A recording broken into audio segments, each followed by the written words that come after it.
धर्मक्षेत्रे कुरुक्षेत्रे समवेतायुयुत्सवः मामकाः पांडवाश्चैव किम कुर्वत संजयः।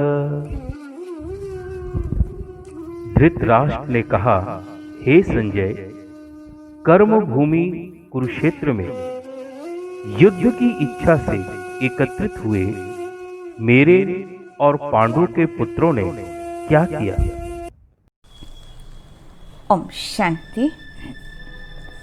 हम इस श्लोक के भावार्थ को और तात्विक अर्थ को समझेंगे।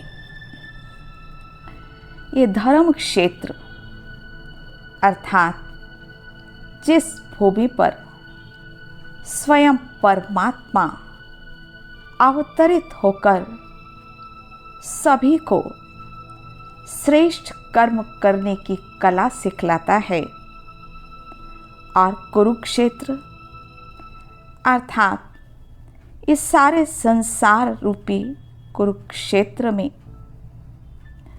सभी पांडव और कौरव जो कर्म कर रहे हैं, पांडव पवित्र कर्म करने वाले और कौरव अपवित्र कर्म करने वाले हैं।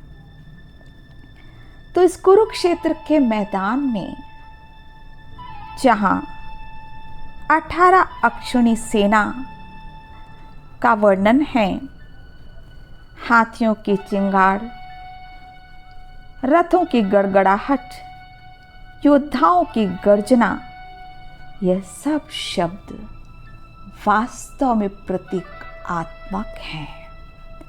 इसका तात्विक अर्थ यह है कि इस जीवन रूपी कर्म क्षेत्र में प्रत्येक व्यक्ति चिंताओं और कामनाओं की सेना के मध्य काम, क्रोध, लोभ, मोह जैसे विकारों 5 बंधनों से घिरा हुआ है और उसके बीच में खड़ा हुआ है। तो ये संसार रूपी कुरुक्षेत्र में 3 प्रकार के व्यक्तित्व हैं और 3 प्रकार के युद्ध हैं। एक व्यक्तित्व जिसे पांडव कहते हैं, शुद्ध बुद्धि, उनके अंदर भी एक मानसिक युद्ध चलता है जिसे आंतरिक कुरुक्षेत्र कहते हैं। अच्छाई और बुराई के मध्य जो वैचारिक युद्ध होता है, वह एक प्रकार का युद्ध है। दूसरा कौरवों का युद्ध देहभान के कारण पारिवारिक युद्ध, जाति, धर्म, भाषा के आधार पर होने वाला हिंसक युद्ध, और तीसरा जो सारे संसार में भी मिसाइल्स के द्वारा हिंसक युद्ध चल रहा है। तो 3 प्रकार के युद्धों का वर्णन इस श्लोक के अनुसार हम समझ पा रहे हैं। अब ये कौरव और पांडव, ये भी वास्तव में अलंकारिक और गुणवाचक हैं। धृतराष्ट्र कौन? धृतराष्ट्र संजय से पूछता है। धृतराष्ट्र उस व्यक्ति का प्रतीक है जिसकी धृत भावना ने इस संसार को नष्ट कर दिया है, अर्थात जो गिरावट की ओर ले जा रहा है, जो आध्यात्मिक दृष्टि से अंधा है। कौरव अधर्म पक्ष का वाचक है, जैसे दुर्योधन जो धन का दुरुपयोग करता है, दुशासन, जिसे शासन मिल जाता और उसका भी दुरुपयोग करता है, तो सभी कौरवों के नाम के आगे दुह उपसर्ग लगा है, जैसे कि दुष्कर्ण, दुर्बुद्धि, दुर्मुख, दुराधर। तो ये प्रतीक है बुराइयों का। और दूसरी तरफ पांडु अर्थात प्योर इंटेलेक्ट, अर्जुन ज्ञान अर्जन करने वाला।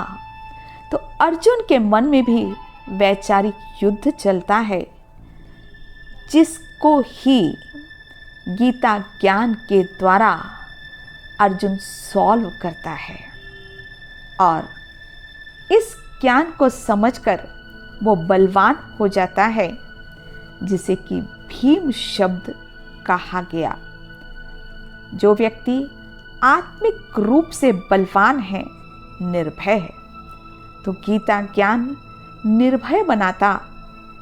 और नकुल अर्थात जो कि परमात्मा गीता ज्ञान सुना रहे हैं, उसको पूरा पूरा पालन करता है, डिसिप्लिन लाइफस्टाइल से जीता है, तो वह सहदेव बन जाता।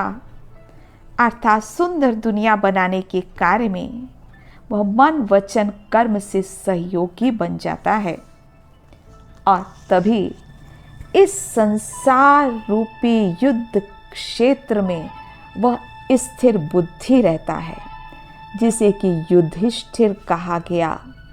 तो जैसे परमात्मा गीता ज्ञान दाता स्थिर बुद्धि है, उसी प्रकार भगवान भी गीता ज्ञान सुनाकर सभी आत्माओं को स्थिर बुद्धि बना रहे हैं, क्योंकि स्थिर बुद्धि व्यक्ति ही जीवन में खुश रह सकता है, सफल हो सकता है। तो गीता ज्ञान हमें यह कला सिखलाती है कि कैसे जीवन में सुखी रहना है। और भी जो पात्र हैं वे भी प्रतीकात्मक हैं। द्रौपदी भी पवित्रता का प्रतीक है। द्रौपदी का जन्म अग्नि से बतलाया जाता है, और अग्नि से बतलाना अर्थात योग को भी अग्नि कहा जाता है। तो जो भी योग का अनुभव करता है, अभ्यास करता है, उसके जीवन में दिव्य गुण आ जाते हैं, जिसे ही 5 पांडव कहा गया। और गांधारी उसका प्रतीक है, जो कि गलत कार्य करने वालों को भी सही मार्ग पर चलने का सलाह नहीं देती है, जिसे कि आंखों पर पट्टी बांधने के जैसा बतलाया है। तो धृतराष्ट्र ने इस श्लोक में मेरे शब्द का संबोधन किया, तो मोह से ग्रसित उसकी बुद्धि उचित निर्णय लेने में असमर्थ थी। आज यही हाल है। मोह इतना हो गया है कि व्यक्ति यह निर्णय ही नहीं कर पाता कि मैं क्या करूं। अपने बच्चों के प्रति और दूसरों के प्रति उसे बहुत अंतर महसूस होता है, इसलिए वह अपने बच्चों को सही रास्ता भी नहीं बतला पाता है।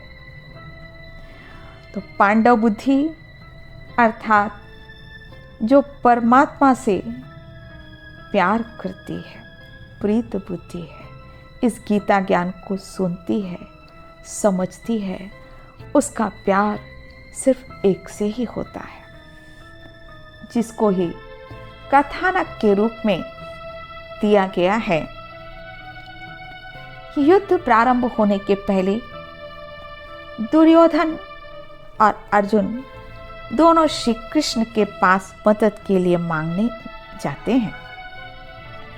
दुर्योधन जो कि अहंकार का प्रतीक है और श्री कृष्ण के सिर के पास जाकर बैठ जाते हैं, जबकि अर्जुन जो कि नम्रता का प्रतीक है वो श्री कृष्ण के चरणों के पास जाकर बैठ जाते।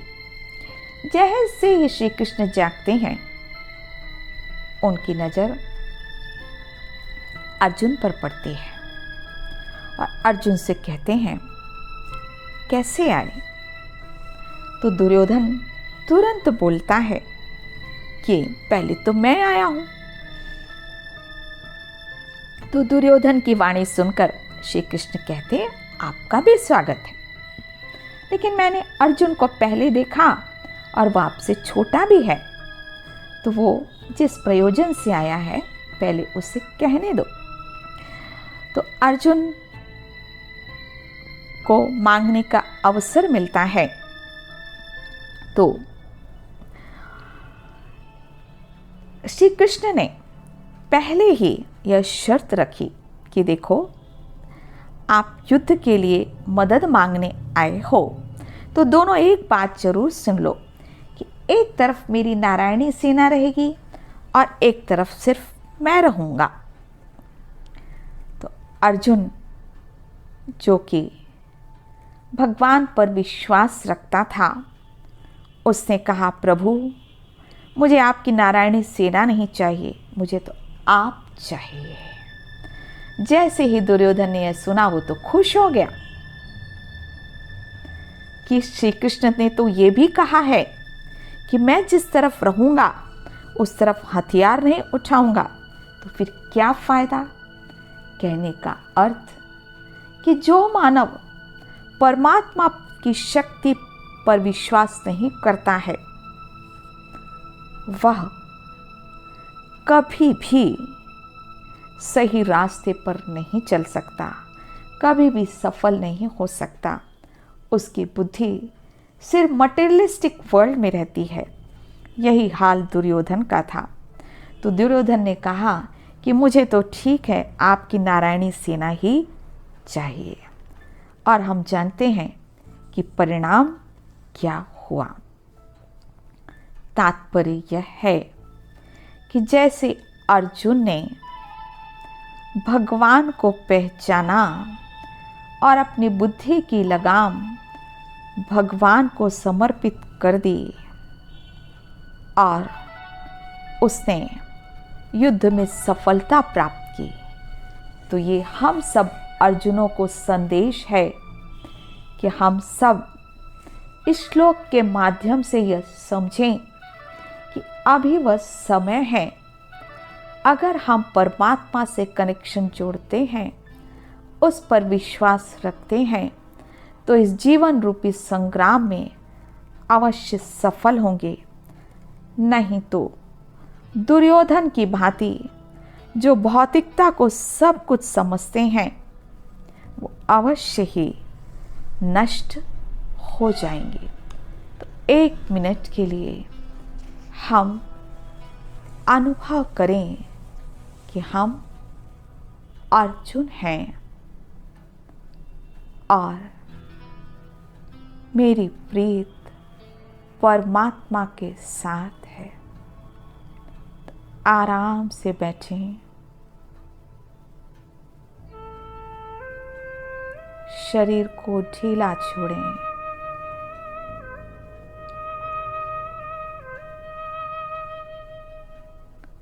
बिल्कुल हल्का अपने आप को छोड़ें और अपने आप से पूछें, मैं अर्जुन हूं या दुर्योधन?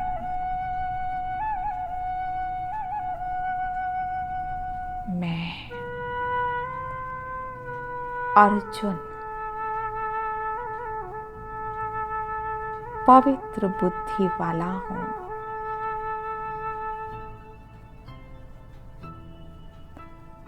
मुझे एक परमात्मा से ही प्रीत है। मुझे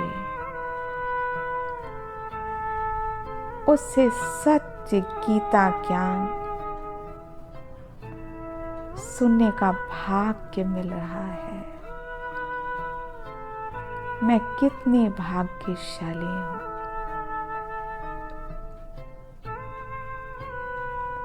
मुझे निश्चय है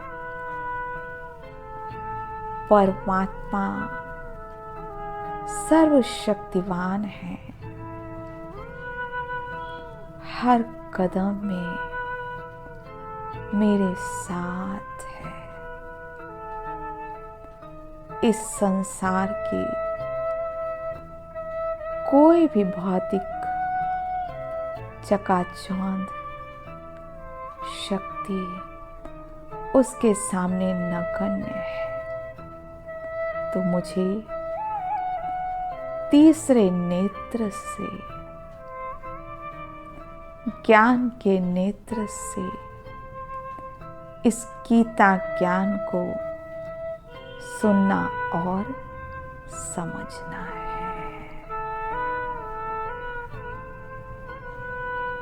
जय ओम।